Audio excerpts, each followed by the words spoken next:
Hello guys, Harihara Veeramallu movie యొక్క review గురించి అయితే మాట్లాడుకుందాం. ఈ మూవీలో మెయిన్గా మాట్లాడుకోవాల్సింది పవన్ కళ్యాణ్ యాక్టింగ్.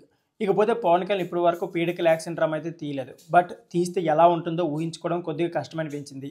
బట్ ఈ మూవీలో మాత్రం చించి చెండాచాడు భయ్య. మూవీ కోసం పవన్ కళ్యాణ్ పడ్డ కష్టం అయితే తెరపైన క్లియర్ కనిపిస్తుంది. ఇకపోతే పవన్ కళ్యాణ్ యాక్షన్ సీన్స్ కానీ లేకపోతే కీరవాణి బీజిఎం ప్రీ క్లైమాక్స్ ట్విస్ట్లు అయితే ఆకట్టుకున్నాయి. ఇక మూవీలోని ప్లస్ పాయింట్లు ఉన్నాయంటే అది పవన్ కళ్యాణ్ యాక్టింగే. అంతేకాకుండా కీరవాణి బీజిఎం కూడా నెక్స్ట్ లెవెల్లో ఉంది.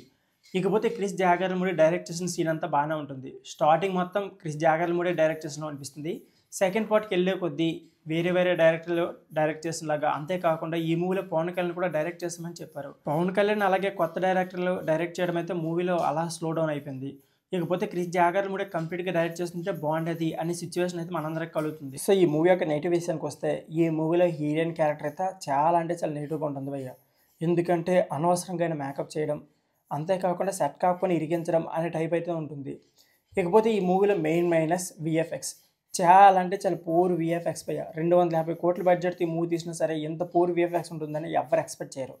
ఎందుకంటే కొన్ని చోట్ల అయితే అసలు కింద గుర్రాలు ఉన్నాయి లేవా అనే అంత పూర్ విఎఫ్ఎక్స్ అయితే ఉంటుంది. క్లైమాక్స్ కూడా మరీ బాగా అనిపించదు.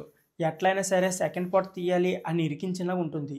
సో ఓవరాల్గా మూవీకి అయితే 5కి 3 పాయింట్ రేటింగ్ పాయింట్ అయితే ఇవ్వచ్చు భయ్య.